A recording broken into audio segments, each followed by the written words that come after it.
Et puis on garde le rythme, hein, on enchaîne cette soirée hyper dense, puisque c'est déjà l'heure de remettre le 5e trophée, le temps passe très très vite. Et pour décerner ce trophée, celui de l'inventeur de l'année, j'appelle à venir me rejoindre sur scène Clara Guémard.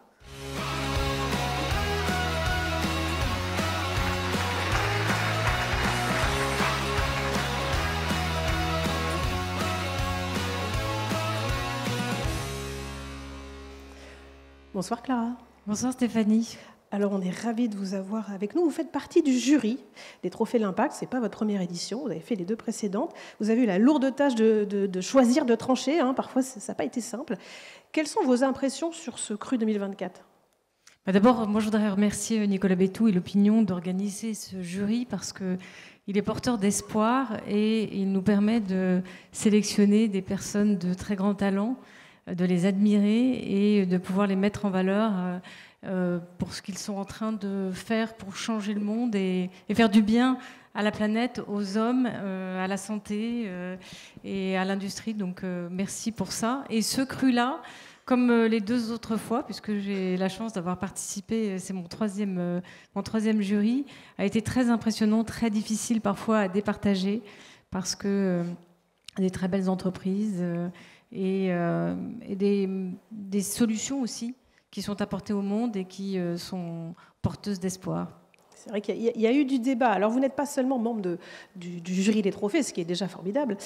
Vous êtes aussi la cofondatrice de Raise, qui finance et accompagne des startups innovantes et engagées. Est-ce qu'il est compliqué de soutenir l'impact en ce moment ? Est-ce qu'il y a des freins à lever que vous souhaiteriez pointer ?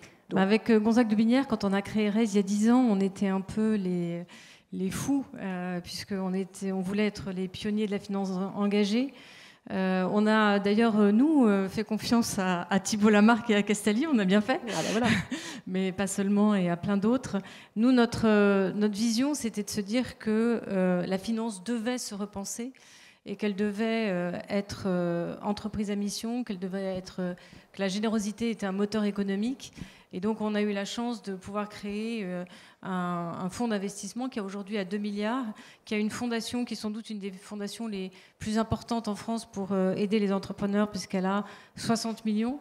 Et on a aussi inventé des fonds de partage pour aider l'enfance, la recherche. Donc, nous, on a cette conviction chevillée au corps qu'au contraire, investir dans des entrepreneuses et des entrepreneurs qui comprennent le monde de demain, c'est notre chance en tant qu'investisseurs. Alors on va en profiter, on a une belle audience devant nous. Est-ce que vous avez un message à faire passer auprès des acteurs privés, publics, pour accélérer tous ces projets de transition ? Je crois qu'on parle beaucoup de réglementation. En réalité, on voit bien que les entreprises, grandes et petites, se transforment en profondeur, que l'Europe a beaucoup d'atouts d'innovation, et c'est ce qu'on célèbre ce soir, qu'il faut les aider, les accompagner. Moi, je crois beaucoup à la jeunesse. On en a parlé tout à l'heure, on a parlé de la transmission. Nous, on a un motto avec Gonzague qui est « ne pas oser, c'est déjà perdre ». Et finalement, nous, on a cette chance d'accompagner des start-upers, des entreprises de toute taille jusqu'aux PME et jusqu'aux ETI.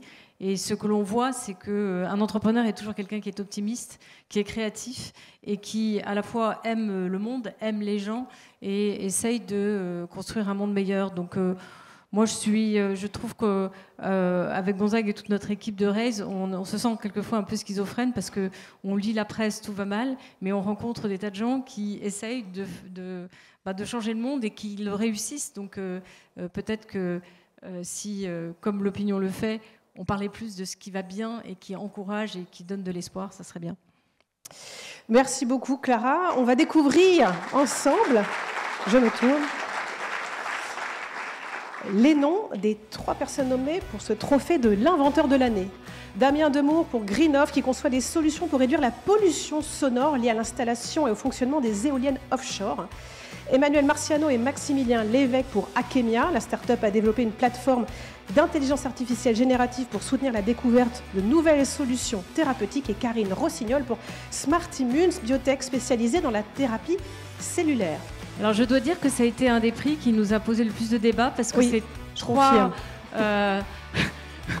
choix exceptionnels. C'était cornélien. Vraiment, cornélien.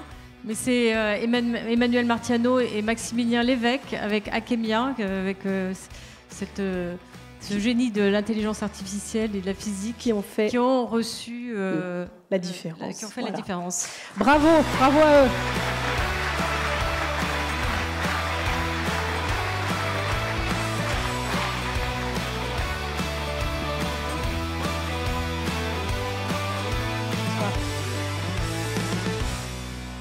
Bonsoir Maximilien. Bonsoir. Je suppose que vous êtes Maximilien, oui. Puisqu'Emmanuel n'a pas pu être présente ce soir. Merci beaucoup d'être avec nous. Bravo déjà. Merci beaucoup. Alors, est-ce que vous pouvez déjà nous dire quelques mots pour nous expliquer la solution développée par Akemia? Oui, ce qu'on fait chez... déjà, oui, je m'exprime pour Emmanuel et moi. On est tous les deux... Enfin bref, je m'exprime pour deux. Ce qu'on fait chez Akemia, c'est assez simple à dire, et je crois important, et je me reconnais dans ce que vous disiez tout à l'heure, c'est notre travail, c'est d'inventer, découvrir les médicaments de demain. Et ce qui est unique dans Akemia, c'est une technologie qui est basée sur de l'IA générative à laquelle on apprend de la physique théorique. Donc cette physique théorique, elle est unique au monde, elle vient de l'École normale supérieure et du SCNRS, où je dirigeais un groupe de recherche par le passé. Je crois que ça fait le lien avec la notion d'inventeur. Mais donc, plus concrètement, ce qui est au cœur d'Akemia, c'est, je vous disais, une IA générative dont contrairement à toutes les IA génératives qu'on gave de beaucoup d'exemples et de beaucoup de data et qui consomment du supercomputing, etc., la solution d'Akemia, elle est très élégante et innovante, c'est-à-dire qu'on lui apprend la physique et la chimie, et à partir de ça, cette IA générative invente des médicaments. Voilà, c'est ça là, qui est derrière Akemia. Tout simplement, oui. Alors, une bonne nouvelle n'arrivant jamais seule, je crois savoir qu'Akemia a franchi un cap important, aujourd'hui d'ailleurs, ça a été annoncé. Timing formidable. C'est pas fait exprès. Elle est en forme aujourd'hui. Puisqu'Akemia... Ah oui, je vous laisse regarder quand même, pardon. Ah. Akemia a franchi le cap des 100 millions de dollars levés depuis votre création en 2019. Oui. Bravo déjà, c'est quand Merci. Même plutôt symbolique. Et quels sont vos projets justement? En fait, comme je vous disais, notre travail, c'est d'inventer des médicaments.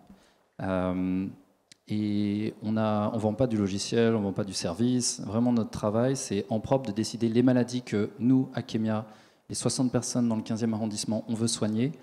Et ensuite, une fois qu'on a inventé ces médicaments, de les pousser, c'est-à-dire les fabriquer, les tester.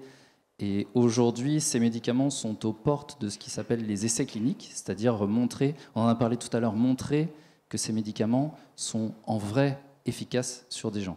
Donc, ces 100 millions nous servent à quoi? D'abord, à rapprocher 3 programmes de recherche contre des cancers, les rapprocher des essais cliniques. Et ensuite, la deuxième, un besoin pour faire ça, c'est de s'internationaliser. Donc Akemia est en train d'ouvrir un premier bureau à Londres et d'y recruter des gens pour, troisième raison, en fait, de ces 100 millions, c'est en fait, doubler la taille de l'équipe. Je vous disais, on est 60 aujourd'hui, on sera plus de 120 fin d'année prochaine. Vous disiez les phases cliniques avancent, là on est sur la 3e, donc une mise sur le marché qu'on peut espérer pour les premiers traitements à quelle échéance? Alors, il faut se rendre compte que les essais cliniques, ça dure...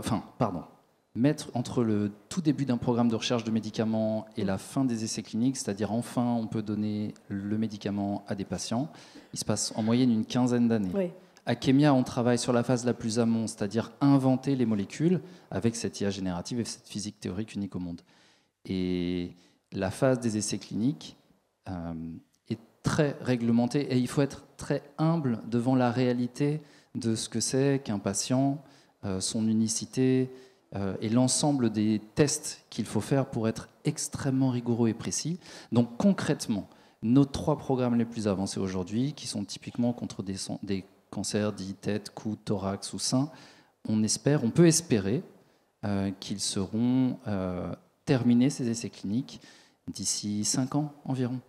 Oui, il faut le rappeler, hein, le temps est très long dans la santé. Ce sont des temps longs parce qu'il faut être très humble devant le corps humain et la biologie. Bien, bravo encore pour cette distinction, bravo pour tout ce que fait Akemia. Clara, je vous laisse le soin de remettre le trophée. Et puis, restez avec nous encore quelques secondes pour la photo. Formidable. Bravo, merci beaucoup à tous les deux. Et j'appelle maintenant Rémi à venir sur scène pour la suite.